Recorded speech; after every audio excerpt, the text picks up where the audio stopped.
Europe 1, la cour des grands. Alessandra Sublet.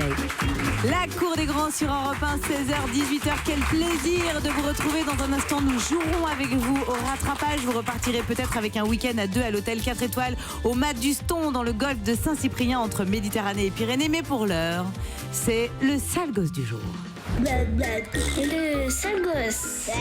Un générique qu'affectionne particulièrement Guy Carlier, mais aujourd'hui c'est Johan Rock. Qui est assez raccord avec le sujet dont on va parler. C'est vrai, puisque depuis 24 heures, Johan, vous suivez les rebondissements dans l'affaire du braquage de Kim Kardashian qui fait la une de tous les journaux, et c'est vrai. Oui, Alessandra, et un fait divers qui confirme l'engouement mais démesuré des journalistes pour les starlettes américaines.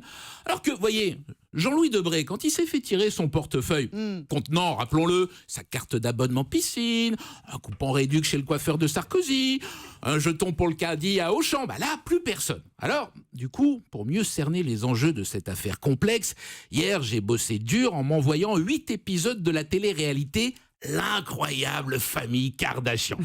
Le scénario, celui des feux de l'amour avec des bêtes de foire siliconées qui roulent en humeur. Oui, il faut expliquer pour Jean-Louis, hein. Oui, vous voyez, alors, un humeur ou on Non, commence pas par quoi siliconé, non. D'accord, très bien. Kim Kardashian en est la star, qu'on a tort d'ailleurs de caricaturer en starlette superficielle. La preuve, quand sa meilleure amie la complimente sur son physique, Kim la cadre direct pour lui faire entendre que consacrer sa vie aux apparences est une chose bien futile. J'aime bien ton maquillage. Celui d'hier était affreux.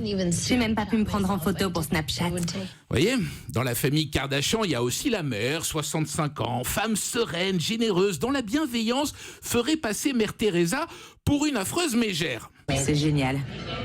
Bien fait pour sa gueule. Rêve de l'avoir comme c'est belle-mère. chic. Dans l'épisode d'hier, la mère de Kim expliqua à son fils cadet qu'elle est retournée voir son chirurgien pour paraître 25 ans de moins. Effectivement, c'était réussi à l'image. En la voyant, on aurait vraiment dit Jack Nicholson en 96. Et puis après, il y a un long silence. La mère Kardashian qui se rapproche de son fils pour lui parler des femmes. Alors là, voyez Alessandra, on devine qu'elle meurt d'envie de confier à son fiston chéri qu'elle aimerait tant être une dernière fois grand-mère. Mais plutôt que de lui poser la question aussi abruptement, comme l'auraient fait nombre de mères à leur fils, pudique, la mère Kardashian se ravisa, préférant aborder des sujets beaucoup moins déroutants. Tu n'as jamais été dans une pièce où une fille a fait caca? Ah non. Les Kardashian. Bref, chez les Kardashian, le plus intime restera toujours leur numéro de carte bancaire. Alors, Revenons. justement, Bah oui, parce que c'est revenons ça, à l'affaire du braquage de Kim Kardashian qui a rendu son mari Kanye West très inquiet d'ailleurs. Oui, alors, vous savez, on a lu ça dans les journaux, il a appris la nouvelle alors qu'il était en train de donner un concert à New York. Du coup, il s'est arrêté net au milieu d'une chanson véridique en disant au public « Désolé, je dois y aller, j'ai un problème familial ». Et c'est vrai. Ouais, alors là, vous voyez, tout de suite, on repense aux mots de Jacques Brel quand il disait qu'une fois sur scène, plus rien d'autre n'existait que son public. Dis donc, Jaco, hein, pour raconter des trucs pareils, ta femme, t'as pas dû lui en offrir beaucoup, des bacs à 5 millions. Oh non. Hein, me quitte pas, ouais. Radin, va. Non, cette affaire de braquage a fait l'objet d'une couverture médiatique hors du commun sur toutes les chaînes de télé, sur BFM, qui était en édition spéciale. Traduction, on en fait des caisses.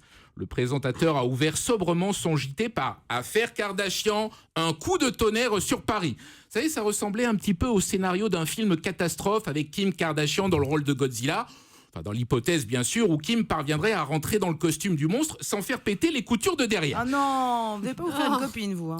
Elle nous écoute, vous pensez? Ah, bah, bien oui, sûr, oui, évidemment. d'accord. Bref, Que ça toute la journée. sur BFM, t'avais l'impression vraiment que Paris allait se transformer en ville fantôme, comme dans les westerns, avec des lots de paille là, qui traversent les Champs-Élysées, et un vieux qui radoterait sur son rocking chair tout seul. Maintenant, on le sait, si les chaînes d'infos avaient dû couvrir le vol des bijoux de la Castafiore, l'album de Tintin, il serait épais comme le catalogue de la Redoute. Alors, honte à vous, oui, honte à vous, messieurs les braqueurs, on ne vole pas d'honnêtes gens qui ont péniblement gagné leur vie à se manucurer les ongles des pieds pour les poster sur Instagram. Car même s'il y a autant de bijoux sur le corps de Kim Kardashian que dans une vitrine de la place Vendôme, et que naturellement, il serait toujours plus facile de rentrer par hasard dans la première que de ressortir libre de la seconde. Merci Johan Rock. Et vous savez que j'écoutais un reportage ce matin sur Europe 1 qui disait qu'à Los Angeles, on n'en faisait pas toute une affaire et que Paris n'était absolument pas montré du doigt. Et c'est bien d'avoir aussi le pendant de ce que les Américains disent ou voient et non pas que le pendant français. Et pour une fois qu'on ne oui. prend pas exemple sur les Américains. Oui, et pour une fois que les Américains ne nous montrent pas du doigt non plus. Anne merci. Hidalgo a été obligée de s'excuser quand même. Ah, elle l'a quasiment, fait hein. d'ailleurs, elle l'a fait mon cher, c'est vrai. Dans un instant, Nicolas Poincaré viendra pour les news. Quant à nous, nous jouerons avec vous au rattrapage. Je vous attends au standard 39 21. À tout de suite sur Europe 1. 16h, 18h, la cour des grands.